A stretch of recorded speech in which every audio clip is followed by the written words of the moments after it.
ସକାଳୁ ସକାଳୁ ଚୁଲିରୁ ପାଉଁଶ କାଢ଼ିଦେଲି। ଚୁଲିକୁ ଟିକେ ଲିପିଦେଲି। ତାପରେ ଲାଗି ପଡ଼ିଲି ମସଲା ପ୍ରସ୍ତୁତିରେ। ଅଦା, ରସୁଣ, ଜିରା, ଧନିଆକୁ ଭଲ ଭାବରେ ବାଟିଦେଲି।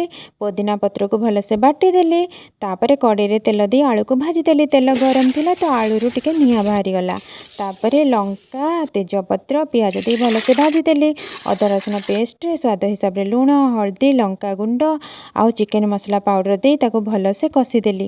କଷିଗଲା ପରେ ତାପରେ ମୁଁ ସେଥିରେ ଟମାଟୋ ଦେଇକି ଭଲସେ କଷିଦେଲି। ଚିକେନକୁ ଟିକେ ଧୋଇ ଆଣିଲି। ସେଥିରେ ପୋଦିନା ପତ୍ରର ରସ ଦେଇକି ଆଉ ଟିକେ ଭଲସେ ଘାଣ୍ଟିଦେଲି। ଯେମିତି ପୋଦିନା ପତ୍ରର ରସ ଭଲସେ ମାଂସ ଭିତରକୁ ପଶିବ। ଘୋଡ଼େଇ ଦେଲି। ସିଝିଗଲା ପରେ ଆଳୁ ଦେଇକି ଆଉ ମ୍ୟାଗି ମସଲା ଦେଇକି ଆଉ ଟିକେ ଭଲସେ କଷିଦେଲି। ତାପରେ ପାଣି ଦେଇ ଧନିଆ ପତ୍ର ଦେଇ କାଢ଼ିଦେଲି ଲଞ୍ଚ ପାଇଁ। ତାପରେ ପିଠା ପ୍ରସ୍ତୁତିରେ ଲାଗି ପଡ଼ିଲି। ଚାଉଳ ଭିଜେଇଥିଲି ତାକୁ ବାଟିଦେଲି। ସ୍ୱାଦ ହିସାବରେ ଲୁଣ ଟିକେ ଦେଇଦେଲି। ଆସନ୍ତୁ ଏବେ ପିଠା କରିବା।